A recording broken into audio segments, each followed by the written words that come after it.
Madam మీ దగ్గరికి అంటారు చాలా సార్లు సంతానం గురించి వస్తుంటారు కదా, యాక్చువల్గా మీరు ఎంతకాలం వాళ్ళని సహజ పద్ధతిలో ప్రయత్నం చేయమని చెప్పేసి అంటారు, ఎప్పుడు మీరు ఈ కృత్రిమ గర్భధారణ పద్ధతులకు అవలంబించమని చెప్పి సూచన చేస్తారు? సో మనకి ఫస్ట్ ఫర్టిలిటీ ఇష్యూస్ చూసినప్పుడు ఎవాల్యుయేషన్ చేస్తాను. ఫస్ట్ వాళ్ళ ఏజ్ ఏంటి, పేషెంట్ హస్బెండ్ ఒక ఏజ్, వైఫ్ ఒక ఏజ్, వాళ్ళ రెగ్యులారిటీ ఆఫ్ ఇంటర్కోర్స్ ఎలా ఉంది, వాళ్ళు ఏమన్నా ప్రొటెక్షన్ వాడుతున్నారా లేదా, తర్వాత మనం వాళ్ళ టెస్ట్ అనేది ఎవాల్యుయేట్ చేసుకుంటాం, వాళ్ళకి రిజర్వ్ బాగుందా లేదా, థైరాయిడ్, షుగర్స్ ఇవన్నీ, అండ్ హస్బెండ్ యొక్క 7 అనాలిసిస్ చూసుకుంటాం.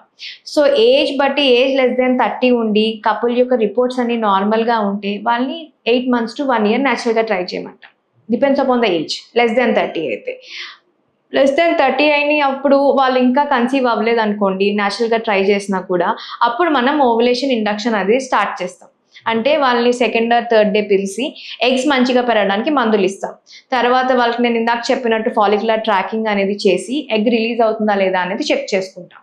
ఆ ఎగ్ కూడా రిలీజ్ అవుతుంది వాళ్ళకి అంటే ట్యూబ్ టెస్టింగ్కి వెళ్తాం. అలా మనం ట్రీట్మెంట్ అనేది పెంచుకుంటూ వెళ్తాం. సో మనం ఫాలిక్యులర్ స్టడీస్ చేసాము, ట్యూబ్ టెస్ట్ చేసాము, 6 months ఆఫ్ మెడిసిన్తో ట్రై చేసాము, అయినా వాళ్ళకి పిల్లలు కలగలేదంటే అప్పుడే వాళ్ళని ఐవీఎఫ్కి పంపిస్తాం.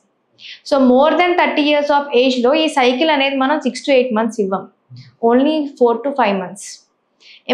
అన్ని రిపోర్ట్స్ బాగుంటాయి. ఏదైనా రిపోర్ట్స్ అబ్నార్మల్గా ఉంటే వాటిని హ్యాండిల్ చేస్తూ మనం 2 to 3 months న్యాచురల్గా ట్రై చేసి అవ్వకపోతే అప్పుడే మనం ఐయుఐ కానీ ఐవీఎఫ్ కానీ వాళ్ళని సజెస్ట్ చేస్తాం. మీరు తీసుకునే అదే మందులు, అదే నాణ్యమైన మందులు మెడ్ ప్లస్ బ్రాండ్స్ పై సగం ధరకే.